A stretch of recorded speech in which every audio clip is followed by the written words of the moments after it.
오늘은 내용이 좀 중구난방일 것 같아요. 정리가 잘 안 된 상태에서 정리를 하기엔 너무 과해서 뭐 새벽에 좀 일찍 촬영을 끝내려고 하다 보니까 자료를 이제 정리한 형태로는 말씀 못 드릴 것 같고, 일단은 뭐 중구난방이든 한번 들어가 보겠습니다. 예전하고 패턴이 좀 다를 거예요, 말씀드리는 게. 그리고 좀 방대할 겁니다, 내용이. 그래서 좀 길 수도 있다라는 걸 이해하시고요. 일단 요번 주에 미국 시장이 그렇게 좋지는 않았죠. 월요일 장 쉬고 화수목금 이렇게 나왔는데 뭐 몇 가지 유가 이슈하고 중국의 애플폰 발언 이슈에 그럼에도 잘 견디긴 견뎠습니다. 나스닥은 세게 어제 밀리긴 했었지만 일단 추세 자체가 붕괴된 건 아니고요. 일단 조정받고 반등하다가 몇 가지 이슈에 의해서 영향을 받고 지금 방향성을 좀 타진하고 있는데, 볼린전 밴드가 이게 붙고 상대 강도의 것들이 MAC의 것들의 움직임은 약세예요. 그래서 이제 위로 강하게 치고 올라갈 수 있는 동력을 현재는 가지고 있지 않다. 다만 이제 몇 가지 이슈가 나오는데도 잘 버티고는 있다. 이렇게 이해를 하면 될 것 같아요. 그리고 최근 이슈였던 중국 지수가, 그죠? 네, 여기 인지세 관련된 얘기 나오고 그날 하루 변동폭이 컸다가 일정 부분 올라왔는데 다시 내려왔죠. 제가 말씀드렸듯 정부 정책이 계속 중국이 나오고 있는데 이게 실제로 지표상 확인되지 않으면 이 주가는 유지가 윗방향으로 추세를 타고 계속 올라가기 쉽지가 않을 겁니다. 그 얘기는 이미 드렸고. 자, 그러면 제가 이제 오늘 이렇게 한번 말씀드려 볼게요. 이게 미국의 그 소비자들한테 제공되는 모든 신용과 대출의 총합이거든요. 그 총합이 아직까지는 잘 늘어나고 있습니다. 보면 최근 전체적인 트렌드는 이렇게 주기적으로 약간 줄고, 초반에 이게 연초에 약간 줄거든요, 대출이. 그리고 후반에 이제 쭉 타고 올라가는 이런 패턴들을 보이는데 아직까지 큰 문제는 없이 올라가고 있다라고 눈에 보여요. 그죠? 이렇게 쭉 잠깐 연초에 줄었다가 추세를 타고 있고, 일단 궤도는 괜찮은 것 같은데, 다른 내용을 좀 보면 이거는 뭐냐면 좀 전에 봤던 건 이제 전체 다고요. 얘는 저축 관련된 곳들의 그 기관, 뭐 예를 들면 우리 일반적인 상업은행이나 상호저축은행 뭐 이런 데입니다. 그런 데가 소비자들한테 대출해주는 총량인데, 이 패턴을 보면 연초에 이렇게 살짝 줄었다가 한 4월부터 다시 추세적으로 올라가게 돼 있거든요. 근데 여기 보시면 연초에 살짝 줄었다가 들더니 옆으로 기고 있죠. 지금 횡보하고 있어요. 전체 대출 숫자로 보면 이런 패턴은 아닌데, 이걸로 보면 이게 요게 전체 신용이거든요. 살짝 늘어나는 패턴을 보이긴 합니다. 얘는 살짝 느는데 규모가 약간 434, 437 늘었죠. 근데 얘는 옆으로 기는 게 아니고 2033, 2039, 37, 95 얘는 약간 줄었어요 지금. 그러니까 요거 이외에 어떤 데가 있냐면은 이제 그 신용협동조합 같은 이런 조합들한테 대출해주는, 그 다음에 그 학자금 대출 같은 것들 있죠. 예, 그런 것들이 존재하는데 그런 것들을 제외하고 경제활동이나 이런 쪽에서 움직이는 걸로 놓고 보면 대출의 기조가 약간 바뀐 거 아니야? 그러니까 이 앞단에서 보면 괜찮은 것 같은데 실제로 안을 좀 캐보면 이거 안 좋아지는 거 아니야? 이런 생각을 할 수 있죠. 그 전에 요 안 좋아진 건 연초에 반복적으로 일어나는 거예요. 이미 말씀드렸죠. 이렇게 연초에 반복적으로 일어나거든요. 자, 그 다음에 하나 더 보면 이거는 상업은행 대출, 그러니까 상업은행, 우리가 일반적으로 생각하는 은행들의 부동산 대출입니다. 부동산 대출이 딱 멈춰 있다가 지금 다시 추세적으로 늘어나고 있죠. 조금씩. 그죠? 추세적으로 늘어나고 있죠. 그런데 하나 더 보면 요거는 부동산 대출을 제외하고 그 기업들한테 대출해 주는 겁니다. 얘가 은행들이. 그런데 기업들한테 대출해 주는 패턴이 지금 약간 줄어든 패턴을 보이고 있죠. 그죠? 물론 새로 살아날 움직임을 조금씩 보이고 있긴 한데 이건 주간 대출입니다. 최소한 계속 추세적으로 쭉 빠졌어요. 요거는 뭐냐 하면 이거는 그 소비자들한테 대출해 주는 거예요. 소비자 대출 보면 빠졌다가 다시 쭉 늘어나고 있죠. 그러니까 기업 대출보다는 긍정적으로 움직이고 있습니다. 소비자 대출이. 부동산 대출도 긍정적으로 움직이고 있는 거죠. 최근 패턴을 보면. 그런데 하나를 더 보면 이게 부동산 대출과 그다음에 소비자 대출과 기업 대출 다 통합한 거거든요. 최근에 이제 은행들이 대출해주는 패턴을 보면 일정 부분 순환 구조가 멈췄다가 상승 구조가 멈췄다가 다시 늘어나는 구조로 약간 보일 수 있죠. 그죠? 패턴은 그렇게 돼 있어요. 그러니까 이게 미국의 70%가 가기 소비 지출이라고 생각을 해보면 대출 규모가 이렇게 늘어나고 있는 거는 그나마 좀 긍정적이다. 우리가 이렇게 생각할 수는 있죠. 다만 그럼 그게 꼭 긍정적인 것만이냐라고 생각을 해봐야 될 문제는 예를 보면 이게 그 상업은행들이나 뭐 여러 가지 그러니까 소비자들이 대출 받을 때 대출 받는 금리거든요. 그런데 여기 보시면 뭐 60개월인가 5년이나 6년에 신규 자동차 할부 금리가 7%대가 넘고요. 크레딧 카드 대출이 20%가 넘어요. 그다음에 24개월 차 개인 소비 대출이 11%가 넘습니다. 금리가 굉장히 높죠. 그죠? 이렇게 높은 상황에 있는데도 불구하고 소비자들이 대출을 받는다는 건 소비자 대출이 이렇게 쭉 늘고 있죠. 이거는 그렇게 안 좋을 수 있지도 않을까요? 예를 들면 금리를 견디면서 대출을 받는다고 생각할 수도 있지만 여유가 있는 사람은 이런 고금리를 가지고 굳이 대출을 할 필요가 없겠죠. 그런데 이 고금리에도 이렇게 는다는 얘기는 한계점에 좀 몰린 사람들은 그 고금리에도 불구하고 대출을 받을 수밖에 없는 구조 아니야? 이렇게 해석할 수도 있다는 겁니다. 그런 생각을 하는 이유는 이게 연체율입니다. 크레딧 카드하고 개인 소비 지출의 연체율이거든요. 얘가 굉장히 빠른 속도로 지금 올라가고 있습니다. 굉장히 낮아졌다가 왜 낮아졌냐면 대규모로 정부에서 구제지원금들을 막 재난지원금들을 지급했잖아요. 가게에. 그러니까 크레딧 카드 사용을 할 필요가 없었죠. 그래서 상당히 낮아졌다가 최근은 추세적으로 많이 올라와 있는 상태이기 때문에 이전에 코로나 터지기 전에 저점 부분은 뚫었습니다. 이미. 그러니까 이렇게 신용 부분이 안 좋은데도 불구하고 연체율이 높아짐에도 불구하고 신용 대출이 이렇게 그 소비자에 대한 대출이 늘어나고 있다는 부분들은 이거 소비자 신용 대출이거든요. 모기지가 아니고 한계에 몰려있는 사람들이 버티지 못하고 대출을 계속 쓸 수밖에 없고 그런 사람들이 연체율로 계속 내몰리고 있고 뭐 이렇게 우리가 해석할 수 있는 거거든요. 또 한 가지 보면 여기 예금입니다. 상업은행에서 가지고 있는 예금 전체인데 1, 2차 때 자금이나 이런 것들을 재난지원금을 주면서 이 폭발적으로 늘어났었어요. 이 추세가 일반적으로는 한동안 계속 유지됐었거든요. 근데 2022년도 상반기를 지나면서 예금 규모가 줍니다, 지금. 이거는 은행 전체가 가지고 있는 거니까 가계와 기업 모두 다 예금한 전체이기 때문에 어느 쪽 문제다라고 딱 단정 지을 수 없긴 한데 예를 보면 이거는 가계의 저축이거든요. 그래서 여기 보면 죄송합니다. 제가 중간중간에 목이 막혀가지고 잠깐 지금 화면을 끄고 정지시키고 있거든요. 녹음하는 걸 소리가 약간씩 바뀔 수 있으면 이해해 주세요. 이게 1차 재난지원금 지급했을 때 저축금액이고요. 여기 2차 재난지원금 지원했을 때 저축금액이거든요. 그러니까 폭발적으로 저축금액이 다 늘어났다가 아까 보면 카드 연체율이 쭉 내려갔었죠. 그거 쭉 쓰고 있었던 거예요. 쭉 쓰고 있다가 2002년도 상반기 보시면 자 여기 보시면 언제까지 내려가냐면 2021년도 하반기까지는 아예 바닥으로 쭉 붙다가 2022년도 들면서 쭉 추세를 타고 올라오잖아요.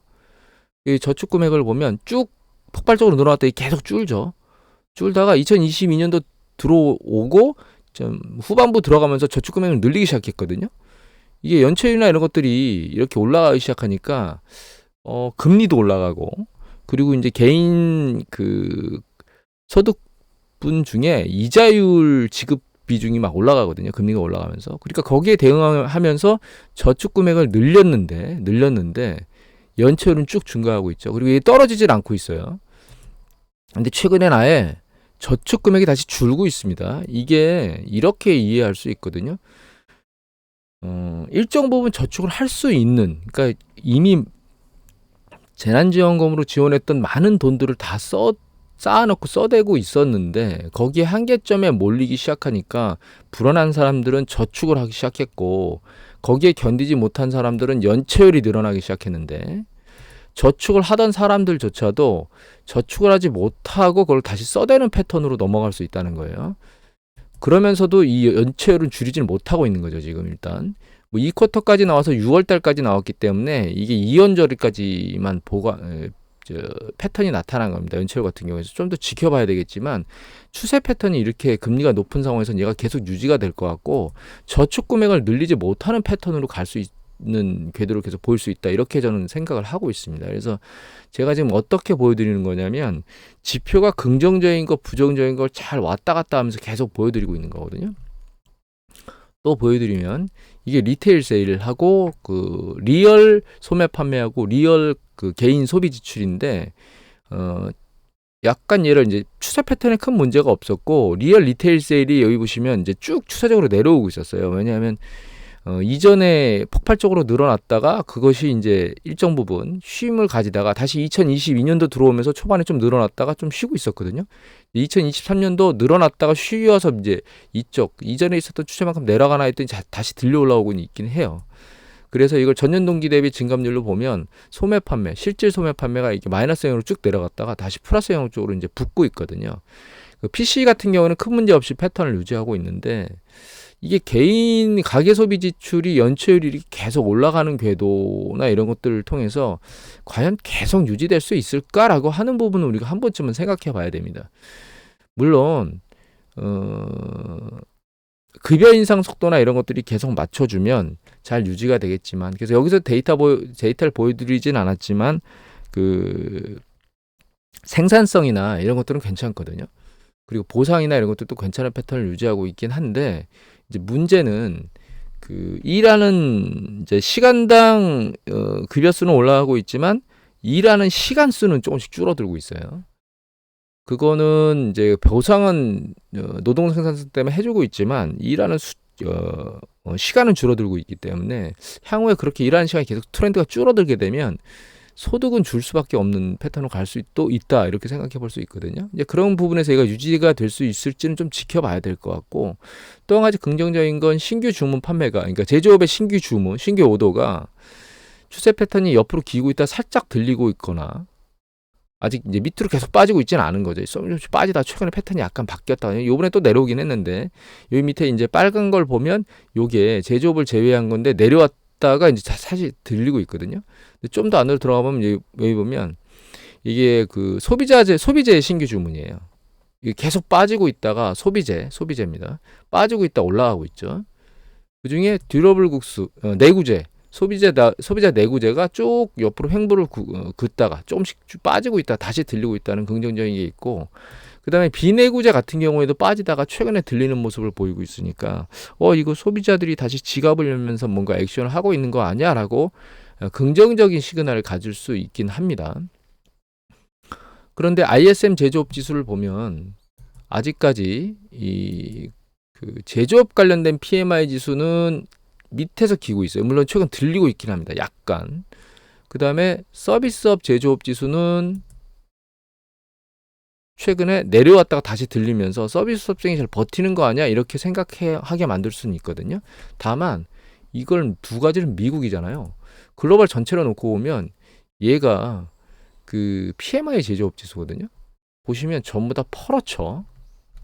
그렇죠? 빨간 영역이 있긴 합니다. 뭐 인디아라든가 여기 밑에 보면 요 인도네시아, 요 밑에 보면 러시아, 멕시코, 그다음 요거가 그리스예요. 근데 경제 규모 세계 큰 걸 보면 얘가 미국이거든요.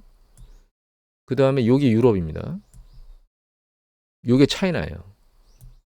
이 50 밑에 있거든요, 전부 다. 물론 지금 식어갔다가 다시 들려 올라가는 거 아니야라는 패턴으로 볼 수는 있습니다. 왜냐하면 미국 같은 경우는 46.4에서 47.6으로 올라갔고 유럽도 40.7, 43.5로 올라갔고 차이나도 49.3에서 49.7로 올라갔기 때문에 제조업이 조금 위축되고 있던 게 조금 살아나고 있는 거 아니야라고 기대감을 가지고 있긴 하지만 전체적 심리는 주요 그 국가들 세 곳의 제조업 그 구매 관리자들의 심리는 안 좋은 패턴에 있습니다.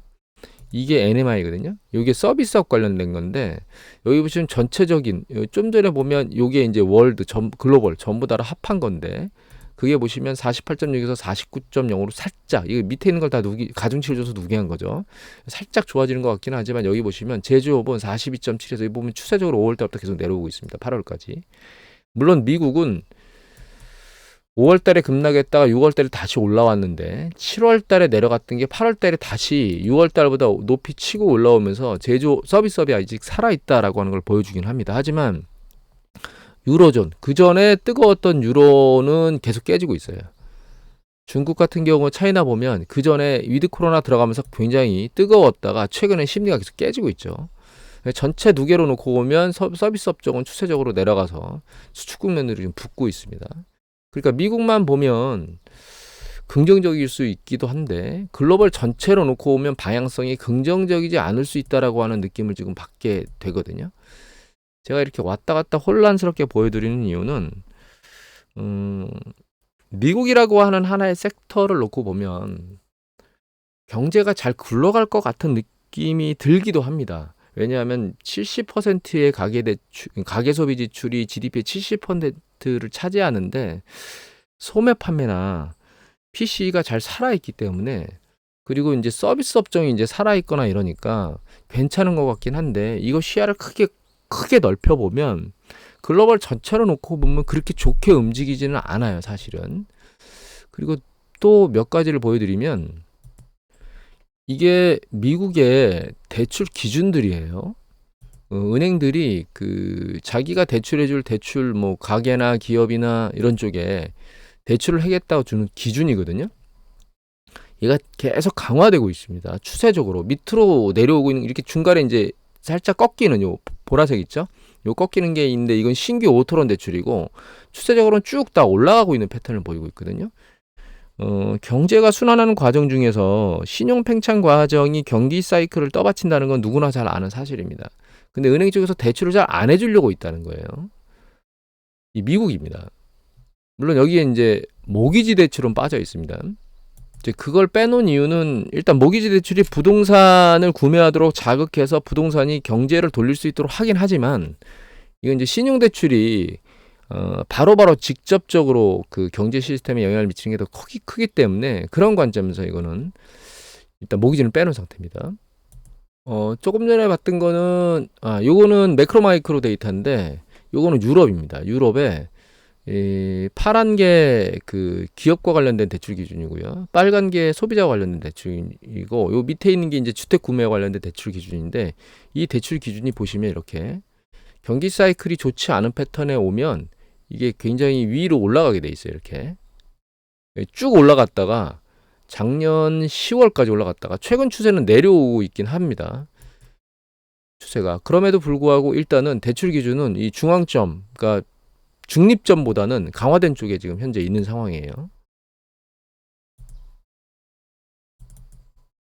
그리고 이제 중국 쪽을 한번 보면 이건 중국 인민은행 데이터거든요. 인민은행 데이터인데 인민은행이 은행 쪽에서 대출 행태를 어떻게 하고 있는지를 보면 여기 밑에 조금 내려가 보면 여기 보시면 이제 이쪽에 여러 가지가 있지만 여기서부터 쭉 여기까지가 전부 다 디맨드예요. 그러니까 수요입니다. 수요. 대출 관련된 여러 가지 수요인데 이 수요가 1쿼터하고 2쿼터 사이를 보면 줄고 있죠. 수요가. 아주 특이한 건 승인입니다. 이게 대출에 대한 승인이거든요.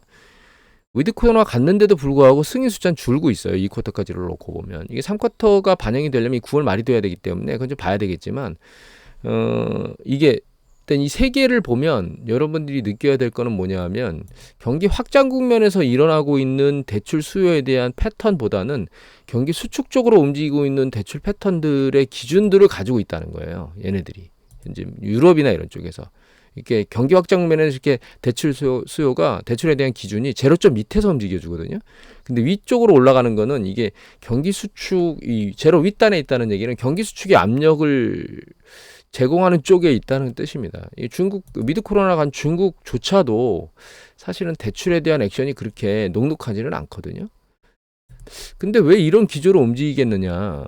이거는 당연히 연체율이라든가 아까 보셨던 물론 미국 연체율 중에 뭐 사업 관련된 연체율은 그렇게 늘어나고 있지는 않지만 특이하게도 상각 같은 경우에는 늘어나고 있고 전체 상각을 놓고 보면 전체 상각은 또 늘어나고 있거든요. 그러니까 한번 연체가 시작되게 되면 헤어나지 못하는 케이스가 많다는 뜻입니다. 이거는. 그리고 이런 상황이 일어나는 가장 주된 이유는 두 가지인데, 한 가지는 이미 한번 아까 이제 미국 금리를 대상으로 말씀드렸던 금리 문제가 첫 번째고요. 두 번째는 그 장단기 금리 스프레드 때문에 그렇습니다. 이게 10년 국채에서 2년 국채 수익률을 뺀 거거든요. 즉 장기하고 단기 국채 수익률을 뺀 건데, 보시면은 이렇게 위로 이게 제로점 중간 제로 라인 위로 가 있다는 얘기는 이게 그 기간 스프레드가 많이 있기 때문에 은행 입장에서는 대출해주기가 좋다는 뜻입니다. 그러니까 1년짜리 대출을 받아가지고 자기만큼의 신용등급을 가지고 있는 기업한테 뭐 한 2년짜리, 3년짜리 대출을 해주면 이 기간에 대한 마진폭이 있기 때문에 거기에서 이익을 낼 수가 있어서 은행 입장에서는 사실 땅 짚고 헤엄치는, 그러니까 위험 부담 없이 대출을 해는 구조가 돼 있다는 뜻인 거거든요.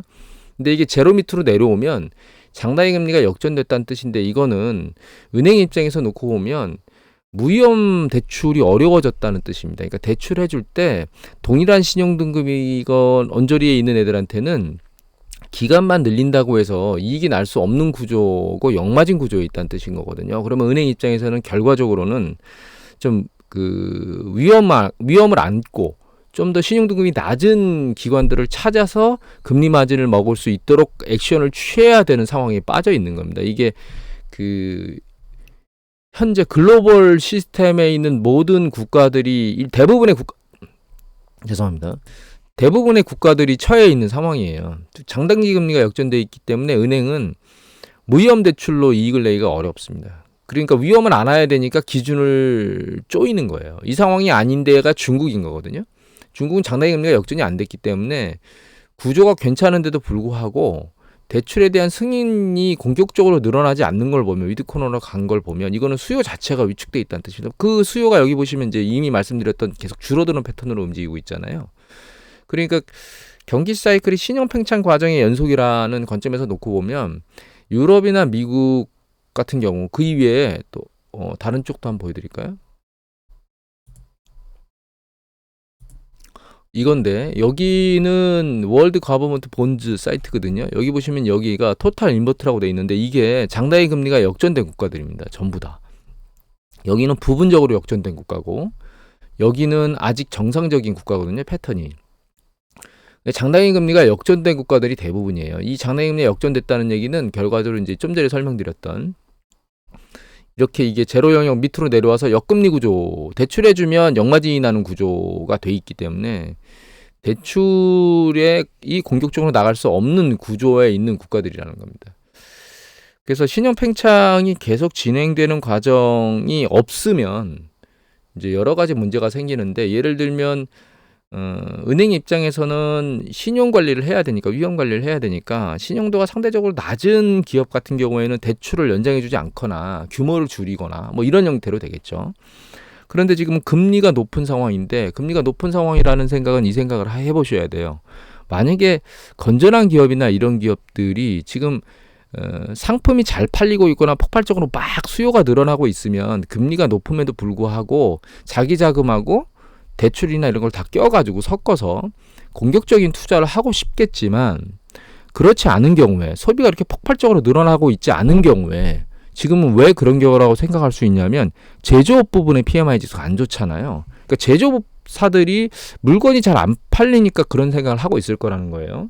그럼에도 불구하고 그런 상황에서 금리가 상당히 높은데 대출을 해가지고 공격적인 투자를 할 수 있는 생각을 하겠느냐, 이 생각을 해봐야 됩니다.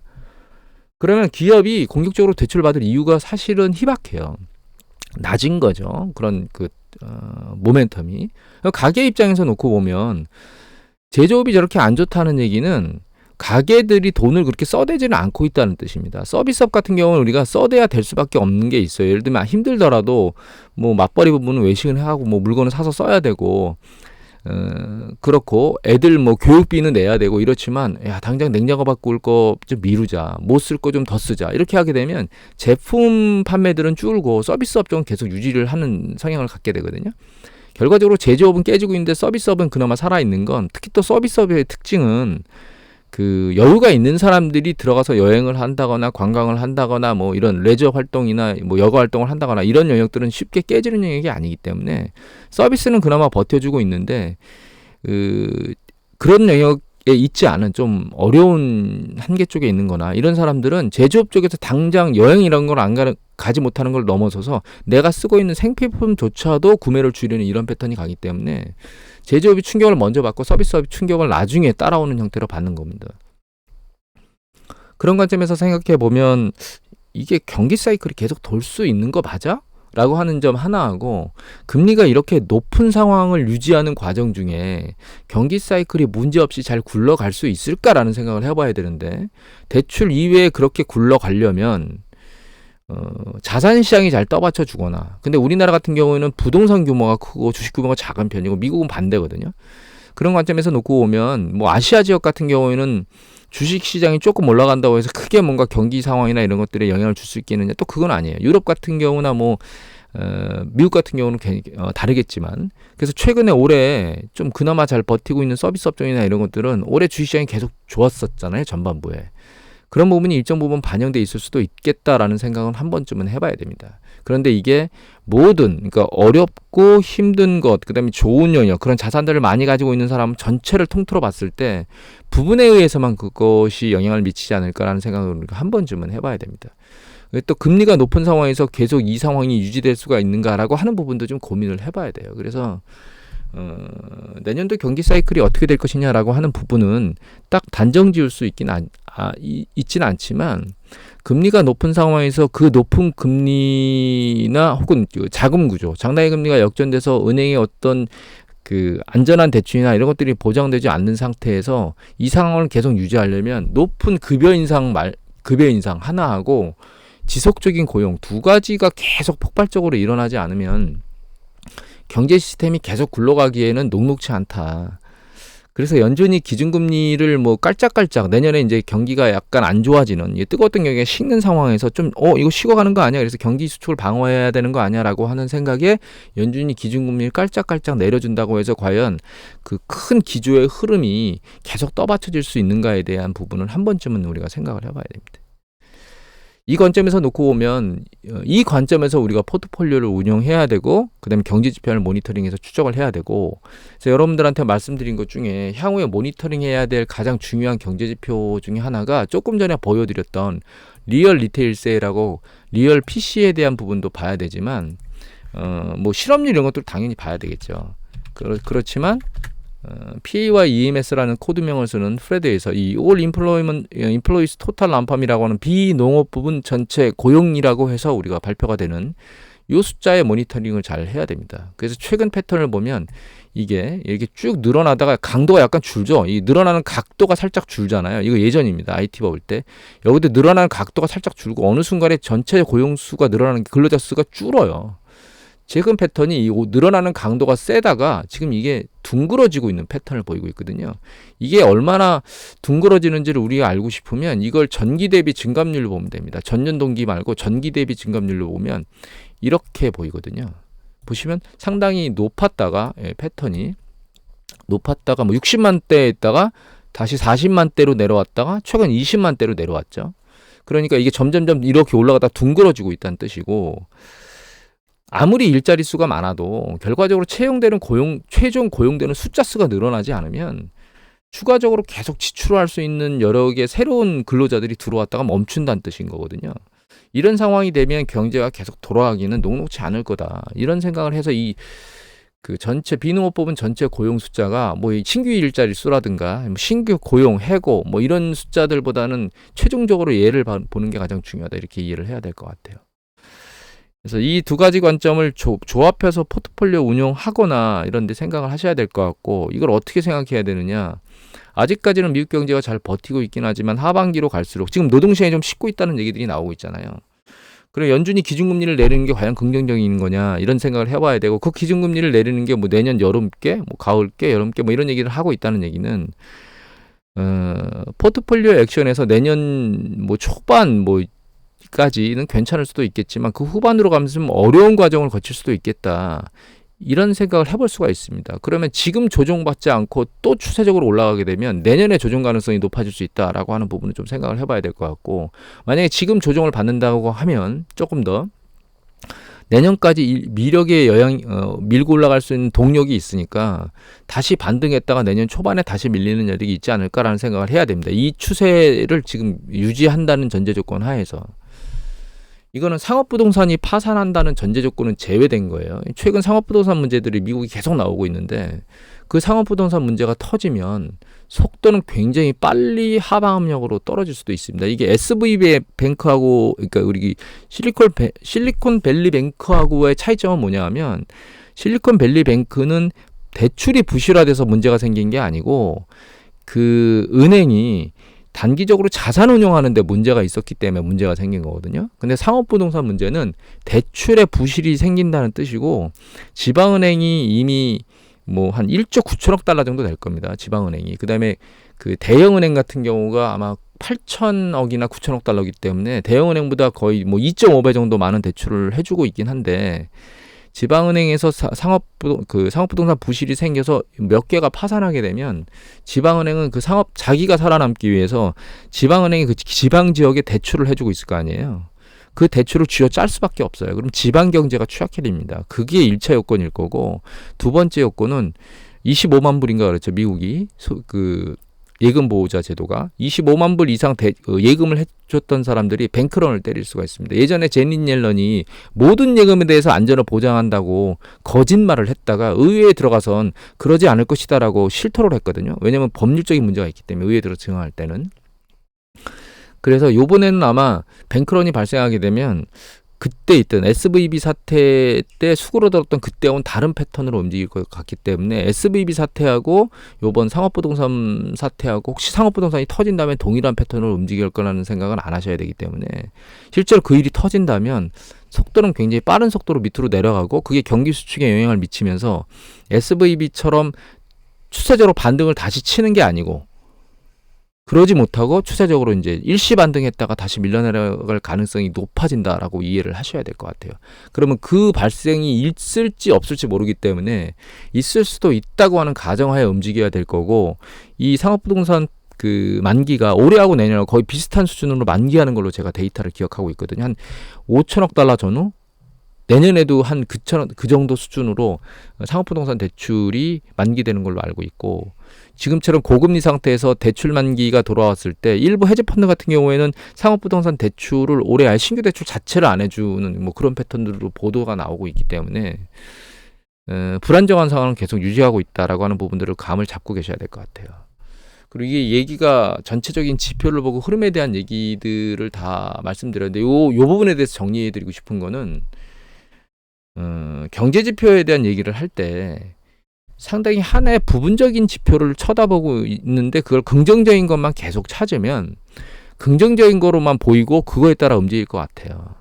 부정적인 것만 보면 부정적인 것만 보고 깨질 것 같거든요. 그런데 전체적으로 흐름이 어떻게 되는지에 대한 시각을 갖고 전체 영역을 봐야 되는 그런 느낌들이 있고, 그게 뭐 대출뿐만 아니라 경제활동과 관련 생산, 소비, 투자, 고용, 그 다음에 각 그 주체들 간의 심리지수까지 종합적으로 신용활동, 경제활동, 그 다음에 소비자 심리지수, 그 다음에 투자시장에 돌아가는 움직임까지 다 종합해서 이해를 해야 된다. 이 얘기를 좀 드리고 싶습니다. 투자시장에 대한 얘기는 지금부터 할 건데 벌써 지금 녹음한 지가 33분이 됐는데, 투자시장에서 놓고 보면 최근에 약간 트렌드 패턴이 바뀌고 있습니다. 제가 이미 전 동영상에서 그 미국 같은 경우에는 추세가 괜찮다가 조금씩 약간 식은 상태고, 유럽 같은 경우에는 추세가 지금 안 좋다. 그 다음에 그나마 아시아가 가장 추세가 괜찮은 패턴이다. 그럼에도 불구하고 니케이가 정점을 치고 추세적으로는 내려오고 있는 것 같다. 강도는 괜찮지만, 이런 얘기를 드렸잖아요. 그런데 최근 패턴이 약간 또 바뀐 게 뭐냐면 달러 인덱스예요. 이거는 이미 이전에 말씀드렸지만, 달러 인덱스가 이 100달러 깨졌을 때 제가 이게 일시적인 깨짐일 거라고 말씀을 드리긴 했었거든요. 근데 일단 최근 패턴 한 8월 말까지, 8월 초까지의 패턴을 보면 하단이 내려가고 상단이 내려오면서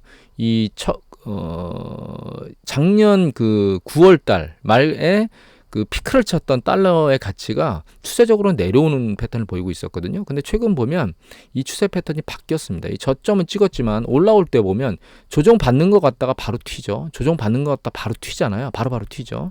그리고 직전에 있었던 고점을 뚫었어요. 그 다음에 이제 여기를 테스트하고 있는데 이 중간에 우리가 최근의 이슈를 놓고 보면 그 석유 가격 올라가면서 한번 튀고 그다음에 애플 관련된 얘기가 또 나오면서 또 튀고 이런 패턴을 보이는데 일단 추세는 바닥점의 트렌드의 이 저점을 뚫고 끝난 것 같고 추세적으로는 얘가 패턴이 윗방향으로 다시 잡고 있는 패턴이 아닌가라는 생각을 하게 되는데 이 달러 인덱스가 윗방향으로 올라간다는 이슈는 여러 가지 이슈일 수 있지만 경기 수축의 위험성이 높아지면 얘는 추세적으로 위로 올라갑니다. 이게 계속 달러 인덱스가 위로 올라갔잖아요. 이때 금리가 굉장히 빠른 속도로 올라가고 주가가 내려갔는데 그때 그런 이슈를 보였던 이런 패턴을 보였던 이유는 상당히 단기간에 고금리로 올라가면서 글로벌 경제의 수축 국면에 대한 우려 때문에 올라갔던 것도 여기 내재돼 있거든요.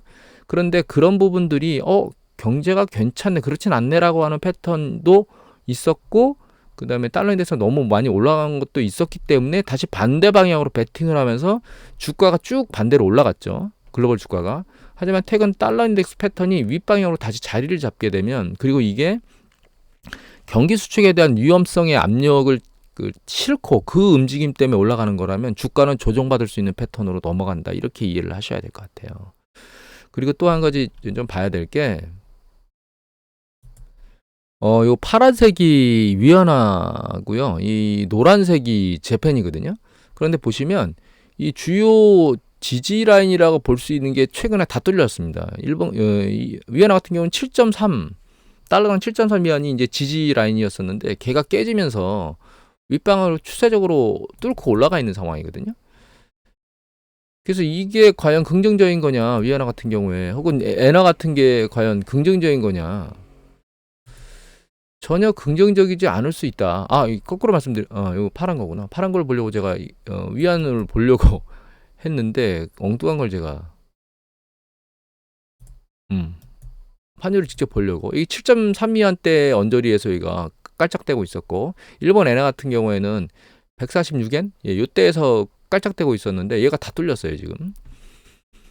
그래서 위안화 관점에서 좋지 않은 건 중국이 지금 인플레이션 압력 때문에 또 금리를 올릴지 모른다는 쪽으로 압력이 가해지고 있는데 중국은 지금 긴축이 아니고 완화 쪽으로 가고 있잖아요. 그리고 자꾸 이렇게 위안화가 위로 올라가고 외국인 자금들이 계속 빠지고 있죠. 근데 위안화가 약세로 가게 되면 외국인 자금 빠진 것에 대해서 영향을 미치게 될 거잖아요. 그래서 가끔 그 얘기를 합니다. 중국이 미국 그 채권들을 매도한다는 얘기들을 가끔 들으시죠. 전문가들이 그 얘기를 하잖아요. 그 부분도 잠깐 말씀을 드리면 이게 중국의 외환보유액입니다. 외환보유액이 쭉 늘어나다가 2022년도 들어오면서 쭉 밑으로 밀려 내려갔죠. 초반까지. 최근 좀 들려 올라오고 있거든요. 이게 외환보유액이 쭉 빠졌었던 게 2015년도에 구조조정 뭐 이런 거 하면서 외환보유액을 쭉 빼면서 외환시장에 좀 개입했다가 또다시 움직이고 있는데 외환보유액을 계속 뺄 수는 없는 상황이에요. 사실 중국이 이제 자체적으로 큰 문제가 생기면 예를 들면 지방채라든가 이런 전체적인 문제가 생기면 자기를 커버할 수 있는 일정 부분의 외환보유액은 유지해야 되기 때문에 이 외환보유액을 일정 부분 유지하고 싶은 생각은 들 겁니다. 우리나라도 마찬가지지만 그런데 계속 외환시장에서 이렇게 위안화가 약세로 움직이게 되면 외환시장에 개입을 해야 되잖아요. 그럼 여기 있는 이 외환 자산이 줄어들 건데 최근 수출이나 이런 것들도 그렇게 녹록치는 않은 상황이잖아요. 그러려면 국채를 매도를 해서 보유 국채를 달러로 전환할 수 있습니다. 그렇기 때문에 여기 보시면 작년 한 7월 달께쯤에 여기 보시면 이게 제가 단위가 빌리언이네요. 그러니까 한 9,300억 달러 이게 1조 달러가 넘었었거든요. 왜 미 국채 10년 국채를 가지고 있는 게 그게 여기 보면 한 8천억 달러로 굉장히 줄었죠. 상당히 많이 줄었어요. 그런데 여기 밑을 보면 이게 외환 보유 그러니까 달러 국채를 가지고 있는 모든 국가들이거든요. 총 합을 보면 여기 그랜드 토탈 있죠. 총 합은 보시면 여기 보면 7,400이잖아요. 여기 보면 7,500이죠. 총 합은 이 패턴이 그렇게 다르지가 않아요. 7,500이라는 게 7조 5천억 달러라고 보시면 됩니다. 그러니까 중국이 매도하는 거는 사실 공격적으로 미국이 어떤 액션을 취하겠다, 뭐 그 국채를 자극하겠다, 뭘 자극하겠다 이런 얘기들 하는데 저는 그게 사실은 개인적으로는 이게 맞는 말인지 모르겠지만 허무맹랑한 얘기라고 생각을 하고 있거든요.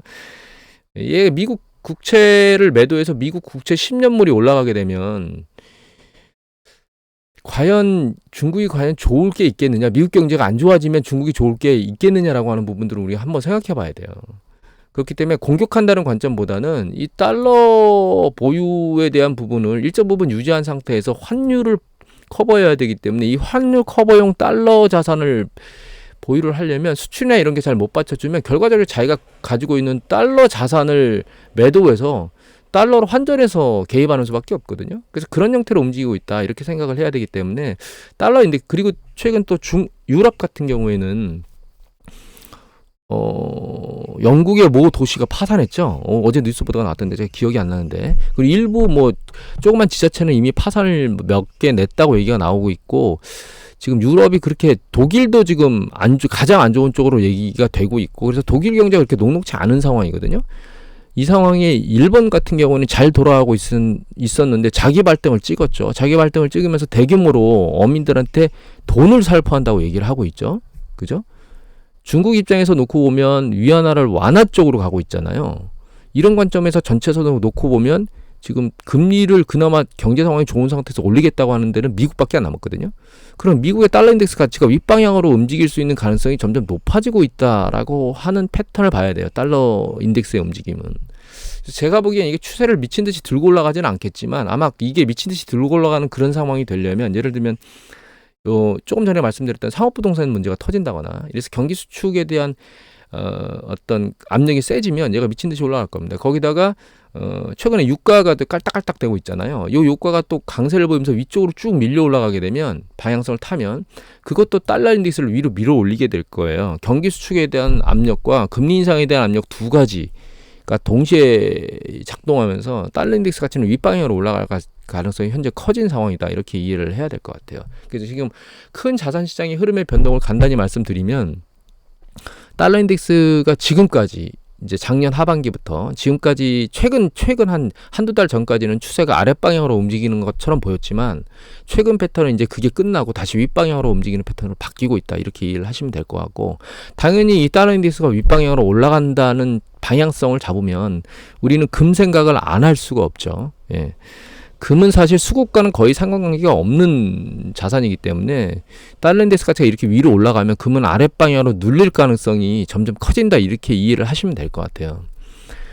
그리고 이제 부동산 관련된 얘기를, 지금 시간이 42분이나 돼서 이게 좀 전에 말씀드렸던 자산시장의 전체적인 흐름을 놓고 보면 작년 10월부터 최근까지 한 8월 들어서기 전 7월까지 주식시장은 조정받았다가 계속 밀고 올라오는 패턴을 보였고, 그게 사실은 유럽이 가장 강했고 유럽이 가장 강했었습니다. 올해 밀고 올라온 걸 보면, 보시면 이게 유럽 STS 50이거든요. 얘가 스탁스 50이 유럽이 가장 먼저 강하게 밀고 올라왔고 세게, 그 다음에 이제 후반부에 일본이 다시 머리를 세차게 들었거든요.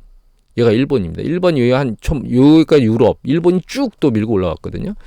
뭐 당연히 미국 시장도 밀고 올라왔죠. 추세적으로 올라왔는데 강하게 유럽이 먼저 땡기고 그다음에 일본이 땡기고 미국 가장 끝까지 버티고 있었는데, 이 패턴이 지금 꺼져가고 있는데, 이게 유럽 이 주가만 꺼져가는 게 아니고 달러 인덱스 방향도 방향이 살짝 바뀌고 있다라고 하는 걸 우리가 이해해야 되고, 그런 관점에서 놓고 보면 하반기 주식시장이 그렇게 세겠느냐, 이게 깨진다는 뜻이 아니고요. 주식시장이 깨질 거란 뜻이 아니고, 전체적인 그 자산시장의 움직임의 패턴이 올해 초반부터 계속 한 7월 때까지 강력하게 계속 밀고 왔던 패턴을 유지하면서 살아서 올라가겠느냐라고 하는 부분에 대해서는 좀 물음표입니다, 저는 개인적으로.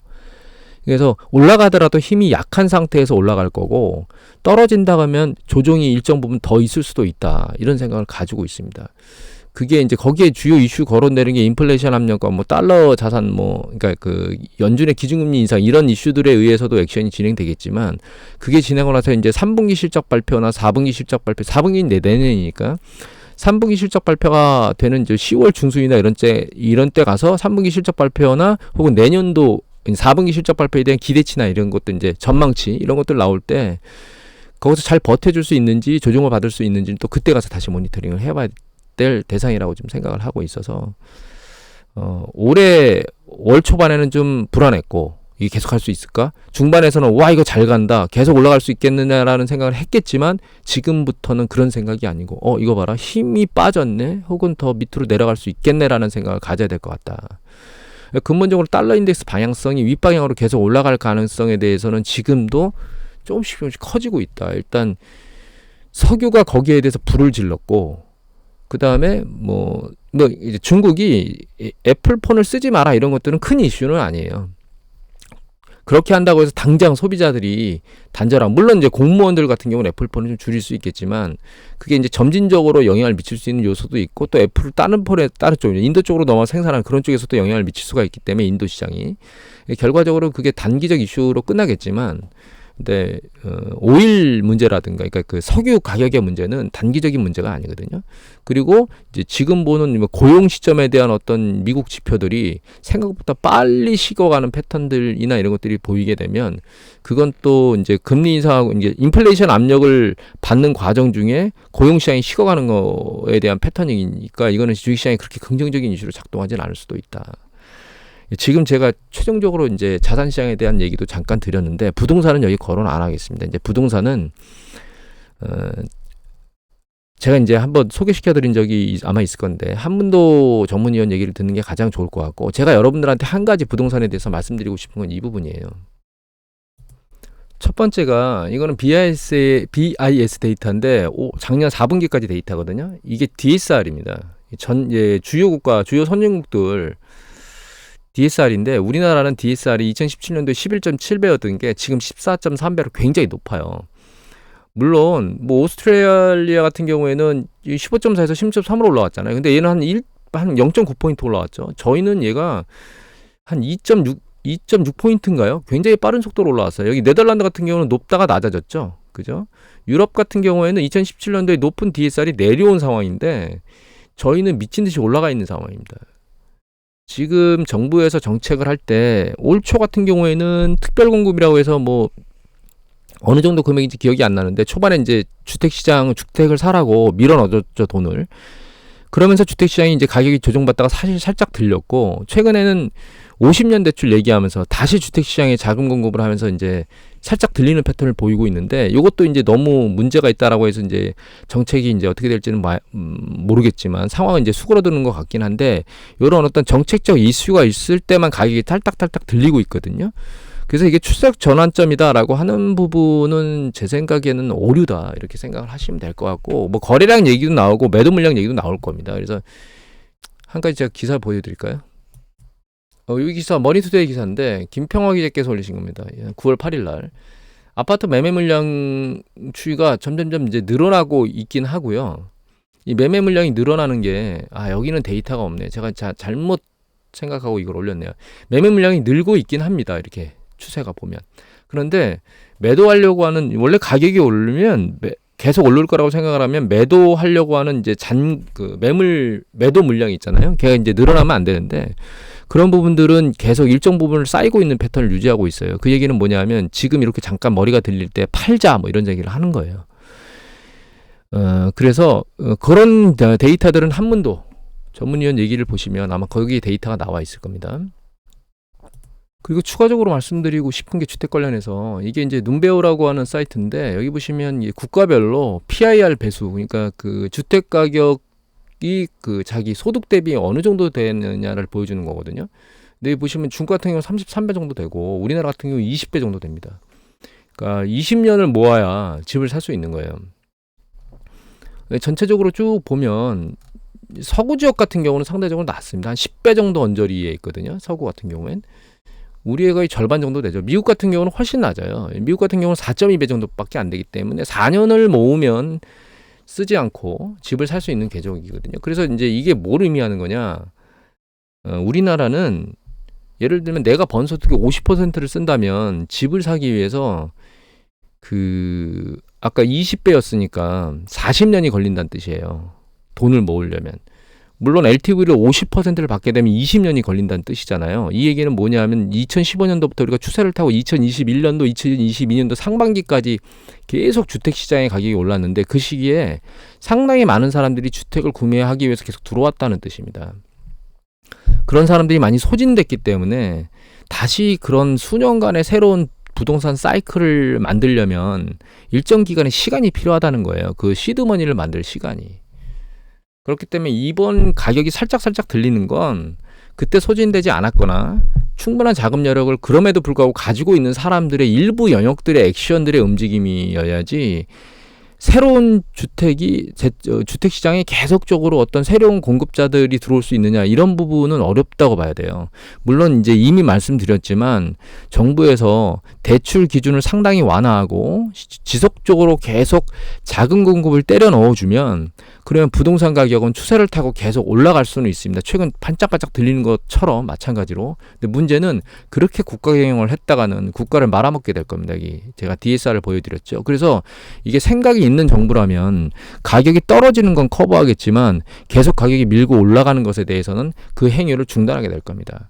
그러니까 지금 현재의 움직임은 가격이 새로운 사이클을 만든다는 개념이 아니고, 하락을 방어하기 위한 정부 정책에 의해서 약간 바닥에서 널뛰기를 하고 그냥 깨구리 살짝 이게 파동을 치고 있다, 이렇게 이해를 하시는 게 좋아요. 그러니까 이 윗방향으로 더 올라갈지 아랫방향으로 더 내려갈지에 대한 부분은, 이 파동의 진폭은 100% 확신할 수가 없는 구조지만, 이거 정부 정책에 따라 달라지기 때문에 없는 구조지만, 추세적으로 수년간 올라갔던 그런 주택가격 사이클을 만들겠느냐, 그렇진 않다. 이런 관점에서 놓고 보면 주택시장이 계속 올라갈 거라고 생각하고 이 고금리에서 베팅하는 건 그렇게 현명한 방법은 아닐 수도 있다라는 생각을 좀 한 번쯤은 해봐야 돼요. 또 한 가지가 뭐냐 하면 그게 이겁니다. 이거는 이제 어떤 연구 자료에 있는 내용을 제가 뽑아낸 건데요. 이거 IMF의 소스에 있는 거고, 이 연구 자료 자체는 뭐 이분들이 냈습니다. 이분들에 의해서 사우디아라비아 모니터리 에이전시 이렇게 쭉 냈는데, 보시면 얘가 뭐냐면 이게 LTV예요.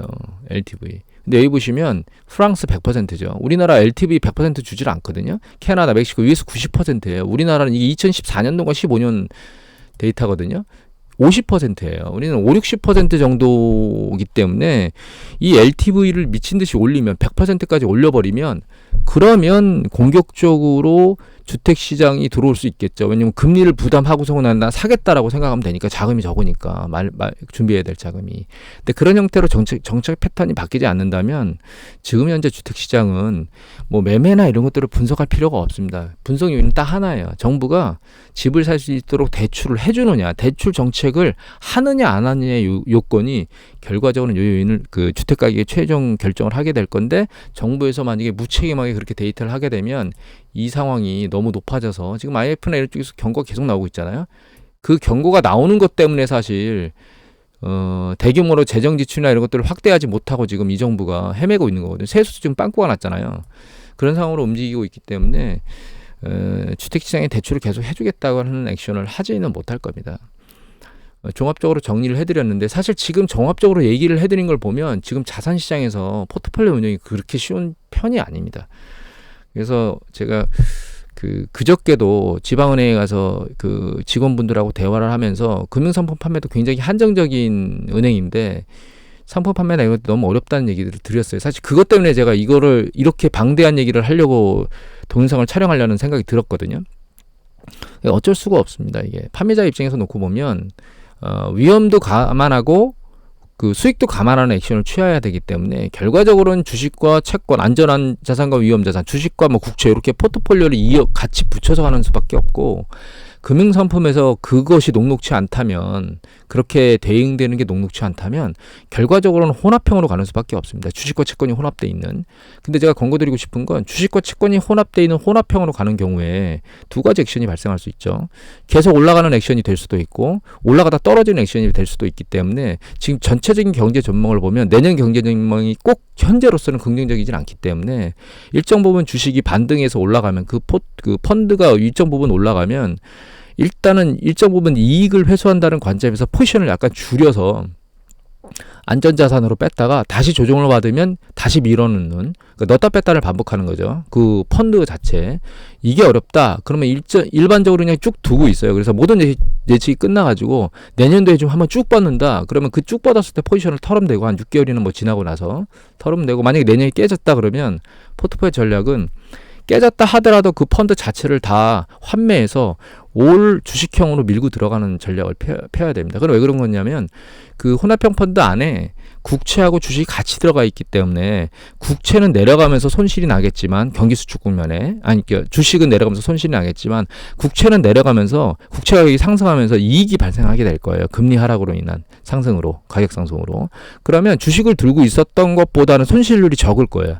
근데 그걸 그냥 가만히 들고 있으면 나중에 반등할 때는 그게 반대 현상으로 나타나거든요. 그래서 이익 구조가 그렇게 많이 나지를 않고 그냥 원상 회복으로 돌아가게 될 거예요. 그러니까 그런 상황에서 그런 상황에서 즉 주식이 막 폭락해서 난리를 치고 있을 때 혼합형 펀드 자체도 마이너스가 나 있을 거지만 그 혼합형 펀드 자체를 모두 다 환매를 해서 주식에 올곧 100% 들어가 있는 펀드로 전환시켜서 나중에 실제로 회복이 됐을 때는 이익을 많이 내는 구조, 이익이 실제로 본전으로 돌아오는 게 아니고 이익이 나는 구조로 넘어갈 수 있다. 이거를 개념을 잡고 하시는 게 좋을 것 같아요. 이거는 개인들도 마찬가지입니다. 자기가 주식과 그 안전자산, 국채와 주식을 나눠서 운용하다가 주식이 깨지면 주식은 놔둔 상태에서 국채로 주식을 밀고 들어가면서 포트폴리오를 감안할 수도 있는 거고, 혹은 주식과 국채를 가지고 있는데 주식이 좀 들려 올라가면 주식을 좀 털어서 좀 들고 있다가 주식이 조정받으면 털은 주식을 다시 주식을 사러 들어가는, 털은 돈을 다시 주식을 떠받쳐서 들어가는 이런 반복 패턴을 하는 구조를 가질 수도 있고, 이게 같이 들고 있었는데 깨지면 이제 국채이나 이런 안전자산이 있던 거를 주식을 대규모로 밀고 들어가면서 나중에 최종적으로 주가가 회복됐을 때 큰 이익을 도모하는 이런 형태의 포트폴리오를 진행하는 게 지금은 개인이나 그 은행원 차원에서 할 수 있는 포트폴리오 운영이라고 이해를 하시면 될 것 같아요. 궁금하실 거예요. 개인적으로 저는 어떻게 하고 있느냐. 개인적으로 제가 생각하는 건 경기 사이클은 붕괴될 거라고 생각하고 있습니다. 과거에도 매번 아까 T10Y, EY라고 하는 장단기 스프레드를 보여드렸잖아요. 금리가 많이 올라가서 장단기 금리가 역전될 정도까지 갔다는 얘기는 두 가지를 의미하거든요. 첫 번째는 시장의 금리가 너무 높다. 1번. 두 번째는 그것 때문에 가게나 기업이 대출을 받으려고 하는 의욕도 좀 많이 상실되고, 두 번째는 상황도 어려워져 있다. 그래서 연체가 일어나고 있는 거고, 사실 여기서 대출 수요는 안 보여드렸지만 대출 수요도 다 빠져 있는 상황이에요. 그러니까 대출 기준만 올라가 있는 게 아니고 가게나 기업이 대출을 받겠다는 수요도 줄어 있는 상황입니다. 그런 시스템이 기준이 금리가 높은 상황에서 계속 유지가 경제가 돌 수 있는 상황으로, 그러니까 사람의 마인드나 이런 것들이 바뀌겠느냐? 쉽지가 않죠. 가게가 소비를 늘려서 뭔가 액션을 취해야 되는데 금리가 높은 상태에서 소비력이나 이런 게 살아난들 얼마나 살아나겠습니다. 그 높은 금리 상황을 이겨나가려면 급여 인상 속도가 그 금리를 넘어가야 되는데 그 금리를 넘는 걸 넘어서서 인플레이션도 넘어야 되잖아요. 즉 금리 비용 플러스 인플레이션 비용을 전부 다 커버할 수 있는, 연 단위로 커버할 수 있는 급여 인상 속도가 만들어지지 않으면 소비자의 직업이 지속적으로 계속 열리기가 쉽지 않다는 게 기본 전제 조건이고, 그 문제를 해결하려면 결과적으로는 기준금리를 일정 부분 내려서 그 부담을 리셋하지 않는 이상에는 경기가 새로운 사이클로 계속 돌기는 쉽지 않다라고 이렇게 이해를 하고 있습니다. 그리고 그것 때문에 계속 경기 사이클이 금리에 따라서 확장과 수축을 반복해왔다, 역사적으로. 그건 피할 수 없는 사실, 근본적인 원인이다라고 생각을 하고 있어서 경기 사이클이 어떤 형태로든 수축할 거라고 생각하고 있기 때문에 위험자산 포지션보다는 안전자산 포지션을 충분히 가지고 있는 상태에서 저는 운용을 하고 있고, 일정 부분 조정받는 과정에서 이제 그렇게 운용하던 것들이 대부분은 다 주식으로 밀고 들어가는 그런 패턴의 운용 전략을 현재로서는 피고 있습니다. 여러분들이 개인이 하는 거하고 제가 하는 게 다를 수밖에 없고요. 두 번째는 또 제가 100% 맞는다고 보장할 수 있는 건 아니거든요. 세 번째는 경기 사이클의 정점이 생각보다 길어질 수도 있습니다. 그러니까 윗방향도 아랫방향도 아니고 그냥 깔딱깔딱 위아래로 움직이는, 그래서 주가도 박스권에서 왔다 갔다 하는 액션을 취할 수 있기 때문에, 그러면 채권 수익률도 그렇게 움직일 거예요. 그러면 안전자산을 보유하고 있는 사람은 그냥 이자 받는 거 정도가 포트폴리오의 이익의 끝일 겁니다. 그런데 주식을 가지고 샀다 팔았다 하는 행위를 하는 사람들은 그보다 훨씬 더 이익을 많이 낼 수 있겠죠. 그래서 이거는 내가 어떤 전략을 피할 것이냐, 그러니까 이미 말씀드렸지만 내가 트레이더냐, 중장기 투자 전략자냐, 혹은 그 중간을 할 거냐, 이거에 따라 운영하는 전략과 판단하는 근거들은 약간씩 달라야 된다 이렇게 이해를 하시면 될 것 같고, 다만 트레이더 관점에서 주식을 샀다 팔았다 한다는 관점에서 봐도 최근 주식시장 너무 많이 올라왔어요. 뭐 예전에 깨졌던 테슬라라든가 이런 것들도 아주 빠른 시간으로 올해 다 반등했거든요. 그렇기 때문에 주식도 그렇게 매력적이지 않은 상황인 건 당연합니다. 여기서 주식이 매력적이려면 일시적으로 한번 밀려 내려가면 그때 매력도가 올라가는 거지, 지금은 아직 주식의 매력도가 그렇게 높은 건 아니다. 어설프게 미국의 주식시장에 지금 메가캡 쪽만 많이 밀고 올라가고 스몰캡이나 이런 건 상대적으로 안 좋다고 스몰캡을 잡으러 들어가는 건 저는 굉장히 아마추어적인 발상이라고 생각합니다. 왜냐하면 메가캡이나 이런 그 올라가는 것들은 지금 뭐 실적성과나 이런 것들이 폭발적으로 올라가거나 이래서 올라가는 게 아니고 기대치나 이런 것들로 변동하는 거기 때문에 경기가 새로운 사이클을 만들고 움직일 때나 중소기업 쪽에도 뭔가 여파가 미쳐서 실적이 좋아질 거기 때문에 스몰캡 쪽으로 접근하는 건 상대적으로 메가캡에 그냥 있는 것보다 더 위험하다라고 생각을 하고 있고요. 주식시장도 매력적이지 않기 때문에 좀 더 매력적이려면 내려갔을 때 좀 포지션을 얻는 게 매력적이다. 물론 지금 최근에 조정받았기 때문에 일단 사도 된다고 제가 이제 지난번에 줄여야 된다고 한번 말씀을 드렸고, 그걸 가지고 이제 샀어도 상관은 없겠죠. 다만 여기서 한 번 더 밀릴 수 있는 여건들이 생기고 있기 때문에 모니터링 좀 해야 될 것 같고, 그럼 내린 다음에 바로 더 내려갈 거냐? 큰 이슈가 발생하지만 하지 않는다면 그러진 않을 겁니다. 근데 그거는 우리가 알 수 없는 부분이기 때문에 그건 계속 모니터링 하셔야 될 것 같고, 오늘 지금 1시간 넘게 1시간 뭐 지금 좀 전에 넘었는데 너무 길어졌는데, 강의 갔다 오고 나서 그분들이 얼마나 지금 곤란한 곳에 처해 있는가 이런 것 때문에 주구장창 뭐 이거 말고도 경제 데이터를 얘기하면 한두 끝도 없이 얘기하겠지만 그것까지 할 필요는 없을 것 같고, 이 정도로 여러분들이 참고할 수 있는 사항이 됐다면 이제 이 장기간 녹음한 게 의미가 있겠다 이런 생각을 하게 됩니다. 오늘 장시간 고생 많이 하셨습니다. 수고하셨습니다.